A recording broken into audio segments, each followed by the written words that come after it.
Your Excellency, as you have guided us the last few times we have been here, one of our biggest focus areas has been to build a critical mass within the CID that understands and appreciates the vision, mission, and the role of CID in the NRM socio-economic transformation agenda. Of course, this goes closely with patriotism and Pan-Africanism. So we have taken your guidance seriously, and that's why we keep coming here to take part of your time as we try to reorganize a critical mass that can be in one direction. The other priority, Your Excellency, which is broad, we have been trying to, in the last 1 year, after this investment in training, we have started doing some work in terms of conducting investigations on some high-profile cases, on corruption, on murders, some targeted killings, terrorism, and other issues. Your Excellency, we shall continue from time to time to update you on some of the work we are beginning now to reorganize as a result of this training and refocusing our officers. But I will never forget, Your Excellency, last year something you said which keeps motivating us.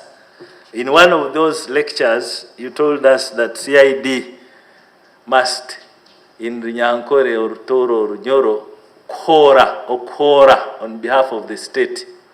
Because of our traditional system, in the modern state, CID has a central role to Okora on behalf of the population. For our people,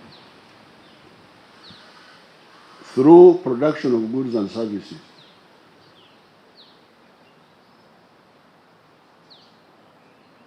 But then there are consequences. The other mission we identified was creating strategic security, working so that Africa is secure from all threats, whatever size, so that Africa does not again face what it faced in the past. In the past, because of internal disorganization, we were colonized, our people were taken into slavery, and so on. We managed to survive, but we suffered a lot in the last 600 years. So, how can we ensure strategic security? That was the second mission. Now, when we looked at prosperity, and we said prosperity can only come through production of goods and service and selling them, then we came to a point of departure with our colleagues who are talking of the politics of identity. Because for them they were saying, blood is thicker than water. And even now, they may not provide it. So that's why, therefore, when it came to diagnosis, while the other people were saying the problem is identity, tribe, religion, for us we said no. The disease is lack of prosperity. That was our diagnosis. Is poverty, is underdevelopment. This is the disease. So if that is the disease, what is the prescription? Prescription is prosperity through production of goods and services. So if that is the case, then what strategy do we need?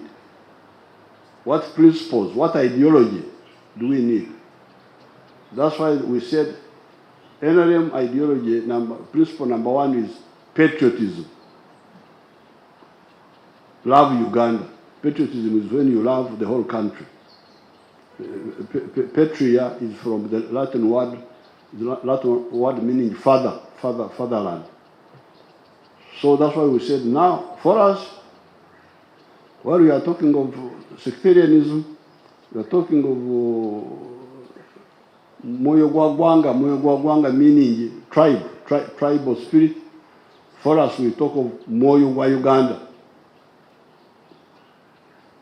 Why? Because Uganda is more useful to us than Emia and Kore. So, if you are a Mkorachida Kyonka, in Luo, we say, teach me each keken. Teach me each. Each is the stomach. Teach is what? Working only for the stomach. If you are a Mkorachida Kyonka, you can't benefit from this market of Uganda. You can't benefit from the market of Africa. So you are outside. Everybody.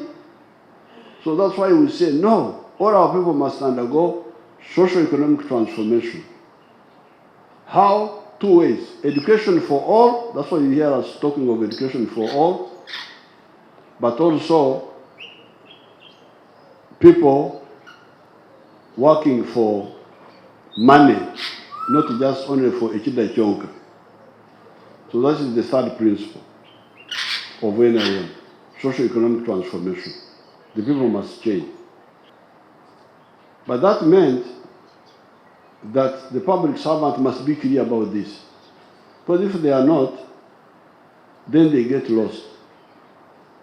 Like principle number 3, socio-economic transformation. As Magambo said, it will not happen if there is rampant crime.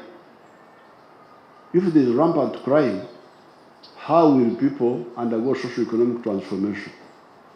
Because you work, when you have worked, somebody comes and steals what you have produced.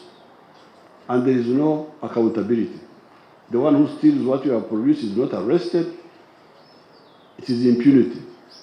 How will it happen? So we must have peace and a crime-free society.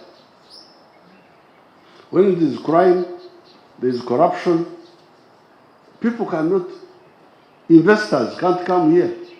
Because when investor comes here, instead of using the money to buy machinery, he must pay bribes. Bribe this one, bribe the other one, bribe the other one. In the end, the cost of doing business in Uganda becomes very expensive. And they run away. They go to other countries. If you go in the town here, like if you drive in the evening from Munyonyo through Kansanga, you will see many Africans from other countries, Somalis, Eritreans, Ethiopians, massive.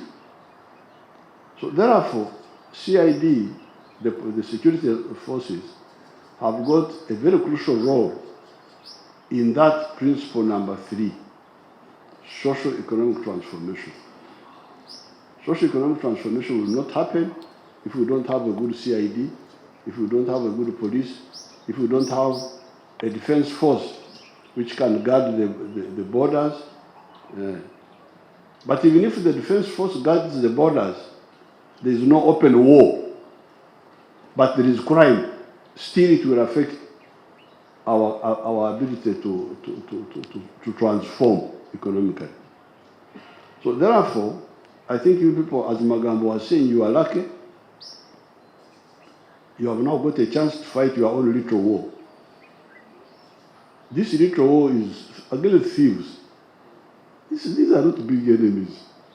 They are not like the ones we are fighting. For us, we are fighting real enemies. But for you, you are fighting just wakujukuju, just tricksters.